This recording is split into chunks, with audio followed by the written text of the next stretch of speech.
ನಿಮ್ಮೆಲ್ಲರ ನೆಚ್ಚಿನ ನಾಯಕರ ಅಂತ ನೆಚ್ಚಿನ ಮುಖ್ಯಮಂತ್ರಿಗಳಂತ ಸನ್ಮಾನ್ಯ ಸಿದ್ದರಾಮಯ್ಯ ಸಾಹೇಬ್ರವರ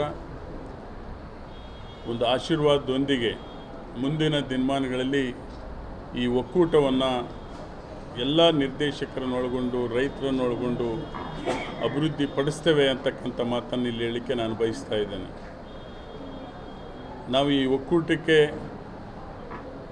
ಬರಬೇಕು ಅಂತೇನಿರಲಿಲ್ಲ. ಹಿಂದಿನ ನಿರ್ದೇಶಕರುಗಳು, ಅಧ್ಯಕ್ಷರು, ಈಗಿನ ನಿರ್ದೇಶಕರ ಒತ್ತಾಯದ ಮೇರೆಗೆ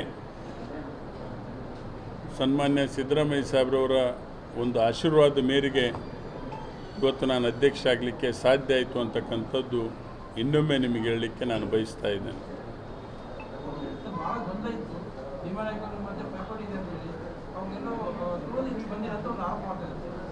ಈಗ ಇಲ್ಲೇ ಎಲ್ಲ ನಿರ್ದೇಶಕ ತುಳಿಯೋದು ಎಲ್ಲಿದ್ದ ಬಂತು. ಇಂದಿನ ಅಧ್ಯಕ್ಷರು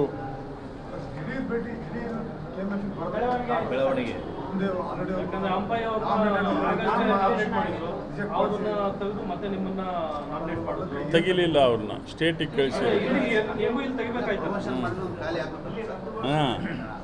ಪ್ರಮೋಷನ್ ಖಾಲಿ ಆಗಲಿಕ್ಕೆ ಕಾರಣ ಏನಂತಂದರೆ ಇಂದಿನ ಅಧ್ಯಕ್ಷರು ಇವತ್ತು ನೀವು ದಮ್ಮಿದ್ರೆ ತಾಕತ್ತಿದ್ರೆ ಬಂದು ನಾಮಿನೇಷನ್ ಮಾಡಂತಕ್ಕಂಥ ಮಾತನ್ನು ಹೇಳಿದ್ದು.